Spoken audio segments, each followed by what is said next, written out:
Mən səni qəlbimə gizləmişəm, başqasını sevməmişəm və xəyanət etməmişəm.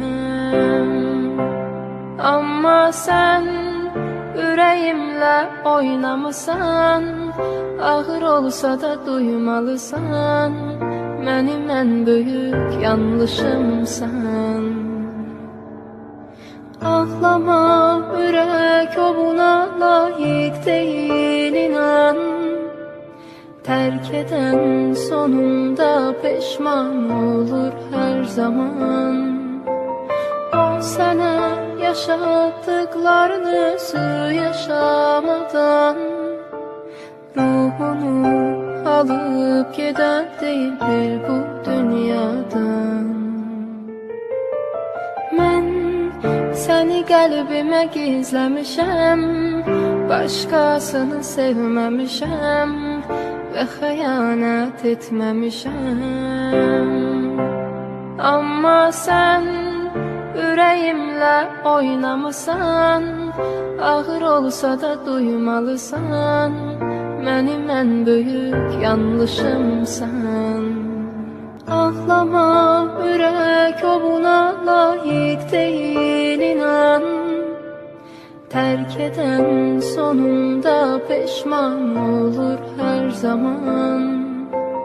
O sənə yaşatdıqlarını özü yaşamadan, ruhunu alıp gedən deyildir bu dünyadan. Mən səni qəlbimə gizləmişəm, başqasını sevməmişəm və xəyanət etməmişəm. Amma sən ürəyimlə oynamısan, ağır olsa da duymalısan, mənim ən böyük yanlışımsan.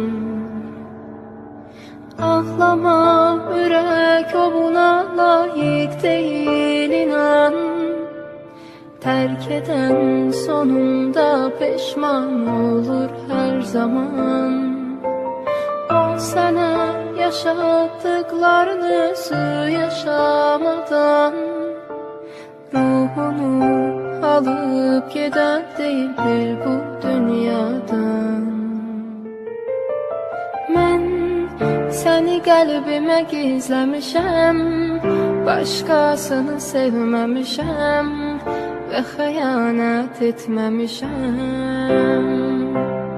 Amma sən ürəyimlə oynamısan, ağır olsa da duymalısan, mənim ən böyük yanlışımsan. Muz FM.uz siz sevgan musiqiy portal.